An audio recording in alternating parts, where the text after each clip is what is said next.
Tom, I guess we'll start with Remembrance Day ceremonies today. Of course, we this morning featured Andrew Carter, as he does every year, with our look back, if you will. We also talked to someone earlier this afternoon from the Vimy Foundation and found out a whole lot about the program that they have for young Canadians as well. So I'm curious, what did you think of the ceremonies today? Well, I thought it was, as usual, very moving, and I thought it was a touch of class on the part of Prime Minister Trudeau to make sure that his family was there representing him, because I thought it was not the best idea for him to go off to a meeting of Southeast Asian nations at a time like this. The 11th of November is set aside by almost all of our G20 colleagues because they call it Remembrance Day, they call it different things, Veterans Day, Armistice Day, but it was odd that the Prime Minister wasn't there, but at least his wife and his eldest son was there, so that was good. I think that the ceremonies are always very moving. I don't think that there are too many families that weren't marked. When I was the Member of Parliament for Outremont, I was always be in front of that cenotaph in that beautiful Outremont Park, and the name of my dad's brother, also Thomas Mulcair, who was killed in the RCAF during the Second World War, is always on that cenotaph, and that's something that always brings everything back, for all the sacrifices of that generation and others since, because we put 40,000 Canadians on the ground in Afghanistan, and a couple of hundred of them died. So we owe a debt of gratitude that's perpetual to them, and it's always important to remember them. And the Vimy Foundation, by the way, I've been involved with them since the early days because I was a member of Parliament when they were building this up, and I think it's just such important work they're doing. Wow. Okay. I had no idea. It's funny. Both Natasha and I reacted the same way when we talked to the woman, and the amazing program that they offer, and they have hundreds of kids that they involve in this every year. It's an amazing program. It is. And Vimy Ridge, the battle there is something that people, other than Canadians, can't understand how a single battle can actually change a colony into a nation. But it was really one of the most defining moments of Canadian history as Canada became a country in its own right. Excellent. I'm curious for your thoughts, or I guess I should just say I was struck by the fact that Pierre Poilievre was kind of front and center at the ceremonies today in Ottawa at the Cenotaph. Is that the norm, or was he taking up a little more space than would normally be allowed? No. He's got the pride of place. He's the leader of Her Majesty's, or His Majesty's. Oh. I got to check that. Yes. Loyal opposition, and he's got every right to be there. And in the absence of the Prime Minister, I mean, that's the thing. There's that French expression. Les absents ont toujours tort. Yeah. He's practicing a policy of presence. He's there front and center. He'll get credit, and people will stand up and recognize the fact that he was indeed there. I noticed today that Anita Anand was making the rounds, right, showing up for interviews at various TV shows today. All of this to basically talk about our armed forces. She said it's a top priority, Tom. We've been talking about this for the longest time, about the shape of the armed forces here, the money needed to kind of update our systems. Is this loose talk or just more of the same? Or it's loose talk, and it's more of the same. And it's really a shame. I mean, because of the dreadful situation, deplorable situation involving sexual misconduct, and that so many were responsible for at the highest echelons, and so everything else they tried to sweep under the rug, that's the only thing that stuck with people. But when you're a young person looking at your options and you're saying, I'd like to have a career in the armed forces, that's really, good salary, good pension, interesting jobs. But if the only image that you've got of it is negative, you might give it a pass. And that's a shame. So that part, I think Minister Anand is going to get right.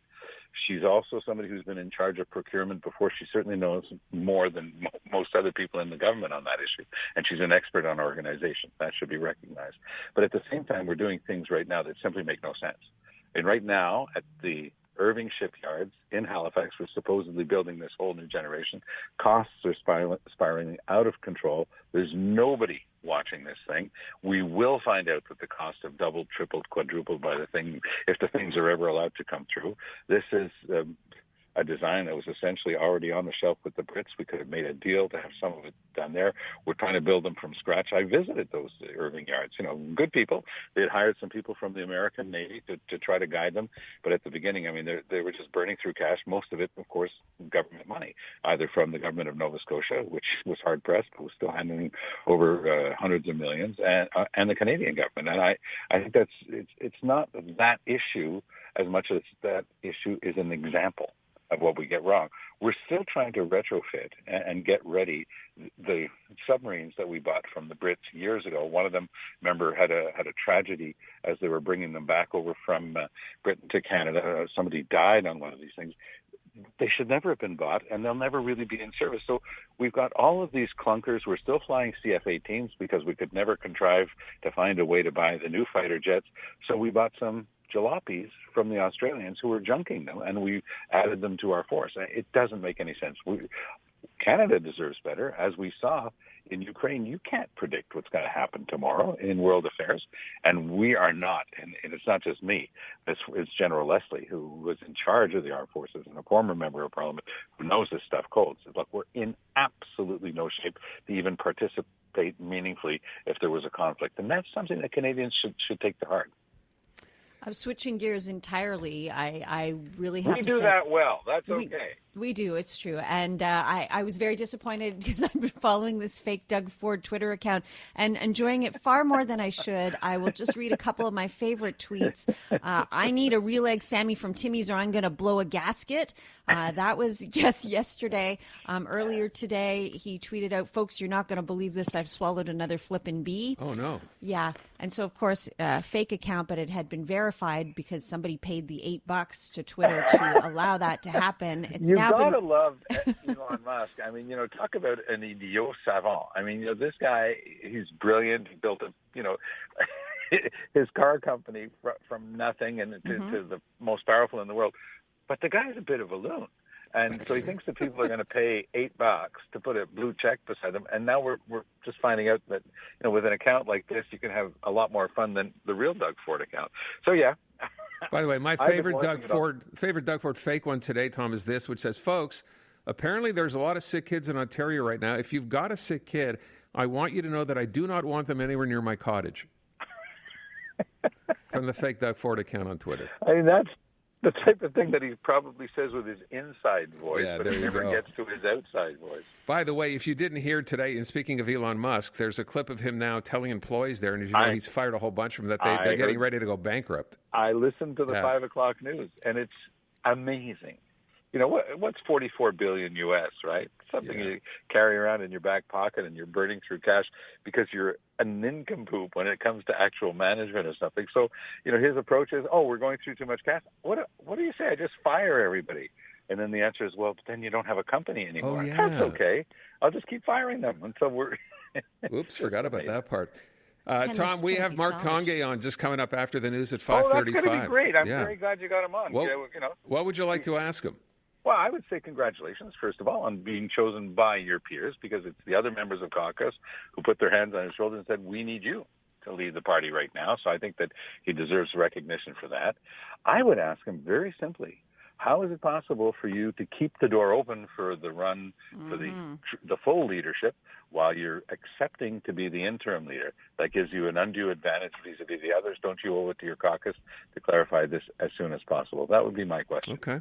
We'll cover that, and we'll cover the how does he make sure he doesn't end up with the same fate that met Dominic Anglade, I guess. That would be a good idea. Yeah, okay. Undue advantage, but would he nonetheless make a good permanent leader?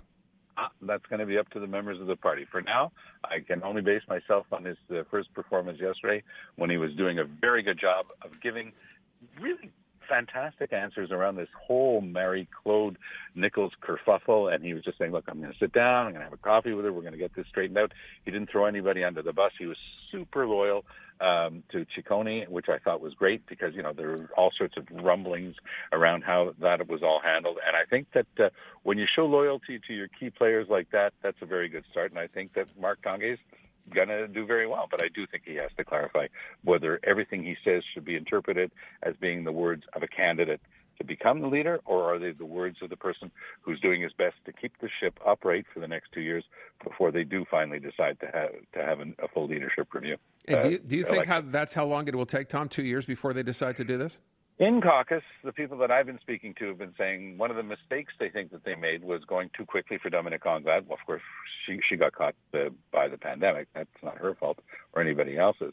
But they figure that, there's a bonus, there's a boost to the excitement of a good leadership campaign and good candidates, and then you can roll that, into the next election campaign. So if you were to leave the person there for 4 years.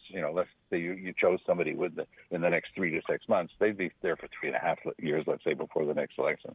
There'd be no sizzle to that steak anymore. There'd be no, here's the bounce of the new leader, the person just chosen. Yeah. So I think the Liberals are wise on that front, but that simply begs into, pushes us into the other question. Okay, what are you doing, Mr. Tanguay? When you're speaking, are you speaking as a candidate for the permanent leadership, or is he speaking of the guy who's the caretaker? Tom Mulcair, you have a good weekend. Thank you. Yeah, you too.